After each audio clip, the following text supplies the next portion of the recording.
Hello, this is Dr. Grande. Today's question is, can I analyze the case of Ted Shaughnessy? Just a reminder, I'm not diagnosing anybody in this video, only speculating about what could be happening in a situation like this. If you enjoyed this video, please like it, subscribe to my channel, and consider supporting me on Patreon. I will put the link to Patreon in the description for this video. First, I'll look at the background of this case, move to the timeline of the crime, then offer my analysis. Theodore Shaughnessy was born on February 7, 1963, in Los Angeles, California. He went by the name Ted. He met a woman named Corey at a video arcade in Phoenix, Arizona. The couple married, moved to Austin, Texas, and opened a jewelry store. They were extremely financially successful, eventually accruing a net worth of about $6 million. The couple lived in a massive house on the 9,000 block of Oliver Drive. In the year 2000, they adopted a boy named Nicholas from an orphanage in Ukraine. He went by the name Nick. In 2016, Nick met a woman named Jacqueline Edison, and they became romantically involved. Jacqueline moved into the Shaughnessy house and lived with the family until August of 2017, when Nick and Jacqueline moved to College Station, Texas. This city is about 2 hours east of Austin. Nick worked as a day trader from his residence, and Jacqueline attended college. The couple married without telling Nick's parents. Now moving to the timeline of the crime.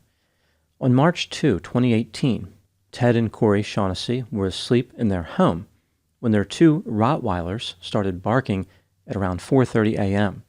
55-year-old Ted retrieved a .45 caliber semi-automatic pistol, exited his bedroom, and went toward the kitchen. He was shot 4 times and killed. After hearing the gunshots, Corey retrieved a .357 Magnum revolver. While still in her bedroom, she saw a bright light through a curtain. At this point, an intruder shot one of the dogs, killing him. Corey fired her revolver multiple times. When she ran out of ammunition, Corey retreated to a closet in the bedroom and called 911. This was at 4:46 a.m. The police initially responded to the wrong house. Therefore, it took them 15 minutes to reach the Shaughnessy family residence. They found Ted's body next to the kitchen table. By this time, the intruders were gone. Here's what the police found during the course of their investigation. There were spent cartridge cases scattered near Ted's body, .40 caliber S&W, and .380 ACP. This led the police to believe that there were 2 intruders. A window on the side of the house was open, and the screen had been removed. This window accessed an unoccupied bedroom, which used to be occupied by Nick. In the bedroom, there was a dresser that contained an empty box for a semi-automatic pistol chambered in .40 caliber S&W. Nothing was missing from this house except for the pistol. The alarm system was not activated, but it still recorded activity. The window was opened at 4:27 a.m. Glass breaking in the kitchen was detected at 4:44 a.m. This meant that the intruders were in the house for 17 minutes before killing Ted. The police discovered that Nick had an app on his phone that controlled the alarm system. From College Station, where he was at the time of the murder, he opened the app at 5:39 a.m. He was not contacted about the murder until 5 minutes later. It's almost like Nick knew what was coming. Nick told the police that he had not been in Austin for over a month, but when the police examined his cell phone data, they noticed his phone was there on February 28. The police started to think that maybe Nick and his wife Jacqueline had conspired to commit murder. The couple had deleted their text messages from their phones, but the messages were still on other devices, so the police had access to them. On February 23, a week before the murder, Jacqueline sent a text message to Nick that read, "Do they want $50K or not?" She also wrote, "We can't afford to pay half before." 5 days later, Nick wrote a message containing the phrase, "If it happens," followed by something about having cash in hand. He asked Jacqueline if she could withdraw $1,000. Jacqueline cashed a check for $1,000 that same day. The police found 3 different people who Nick talked to about committing murder. A few weeks before the murder, Nick contacted a female employee at the housing complex where he lived. He offered her $35,000 to conduct illegal activities up to and including murder. He then sent her skeleton emojis. She stopped communicating with him after that. Days before the murder, Nick mentioned to a friend of his named Spencer that if his parents died, he would have $8 million. He was referring to their $6 million net worth plus $2 million in life insurance. Nick offered Spencer $50,000, but Spencer refused to get involved. Nick also contacted a person who later became a confidential informant. This informant said that Nick offered money to kill his parents. On May 29, 2018, Nick and Jacqueline were arrested for criminal solicitation. The police continued to investigate. In July, the police were able to track down a man who was captured on Nick's security camera. The man told the police that another man named Johnny Ramon Leon tried to hire him to commit murder. The police arrested Johnny. He said that Nick tried to hire him to kill his parents, but that he refused Nick's offer. He then talked about how he went to Austin with Nick, but nothing happened.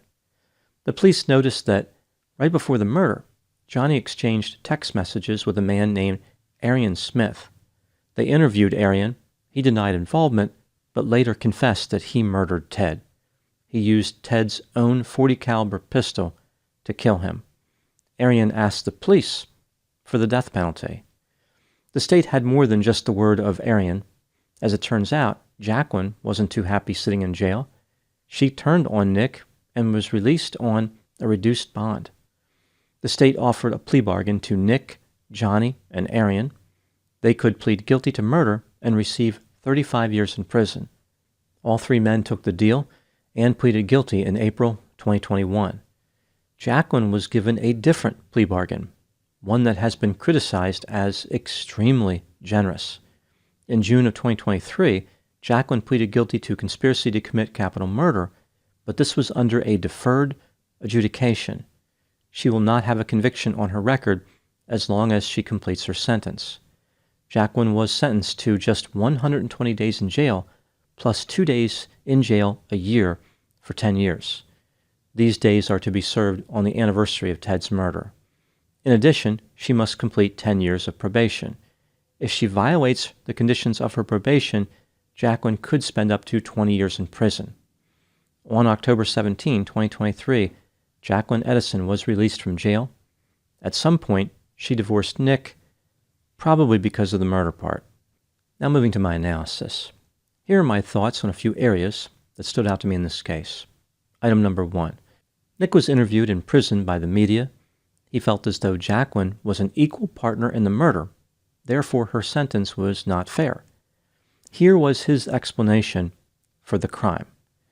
After he moved out, he burned through money quickly. On one occasion, he was talking to Jacqueline, and she mentioned how Nick was the sole heir to his parents' fortune. Nick was searching for a new identity, so being wealthy and owning the jewelry store were attractive to him. He claimed that Jacqueline pushed him to commit the murder, and he desperately wanted her approval. When he had doubts about moving forward, Jacqueline's confidence outweighed those doubts. To explain his failure to kill his father personally, Nick admitted that he was a coward. As far as the parts of his story that don't make any sense, Nick said that he wished he had an answer, but he could not explain his actions. Item number 2, Nick's parents treated him very well, and he had everything he wanted when he was growing up. His father was into racing go-karts, and they would spend time engaging in this activity. Nick had one great experience after another, and no complaints about his childhood. People who knew Nick implied that he was always talking about making money. It's clear that he didn't want to work hard for the money, rather he just wanted someone to hand it to him. In a school newspaper article published in 2017, Nick said he wanted to make money in his bathrobe at home. After the murder, Nick and Jacqueline moved back in with Corey. At that time, Corey didn't know that they were involved in Ted's murder. Nick took over his father's position at the jewelry store. Financial trouble was a concept that Nick was very familiar with. He owed his mother $30,000, and his day trading business completely failed. At the time of the murder, Nick and Jacqueline had less than $4 in the bank between them. Item number 3. One of the most controversial parts of this case is the sentence that Jacqueline Edison received. Many people believe that she was able to get away with murder. The state, however, argued that her plea bargain was reasonable. Let's take a look at the evidence both for and against the idea that Jacqueline's plea bargain was too generous, starting with the factors that support this theory. There were text messages between Jacqueline and Nick about paying people a large amount of money.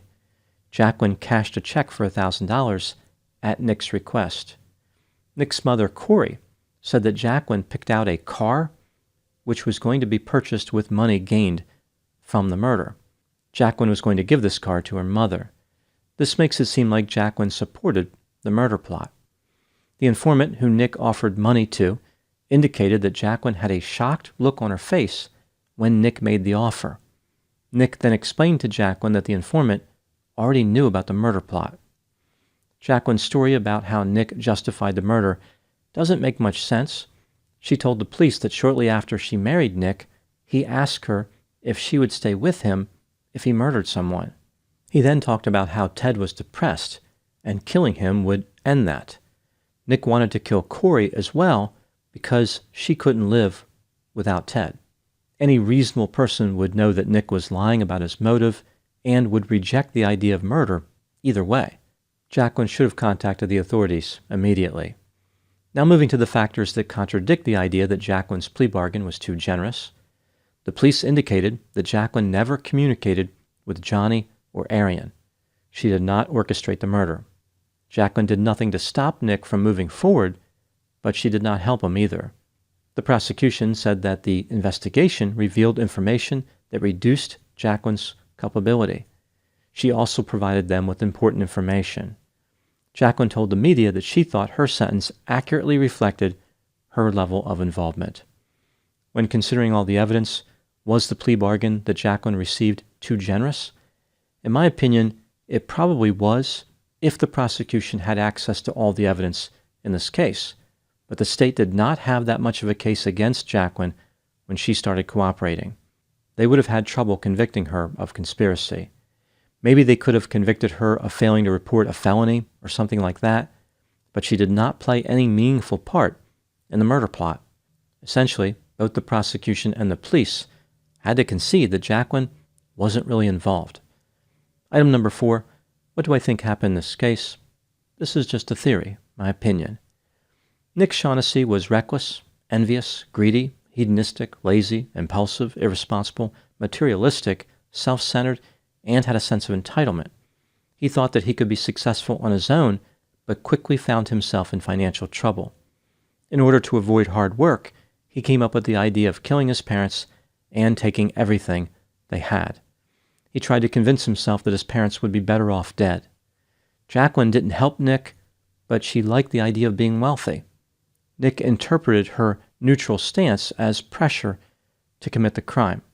After unsuccessfully approaching a few people to carry out the murders, Nick encountered Johnny at a club. Johnny recruited Arian, and they went to the Shaughnessy house with the intent of murdering both Ted and Corey. They murdered Ted, but Corey fired at them, causing them to flee. It wasn't difficult for the police to connect Nick to the murder because he was far from being a master criminal. Now moving to my final thoughts. The case of Ted Shaughnessy can be summarized in this way. Thriving tycoon Ted and his true-to-heart wife traversed a Texas-based trinket trade, taking tenderly to a Ukrainian orphan titled Nick.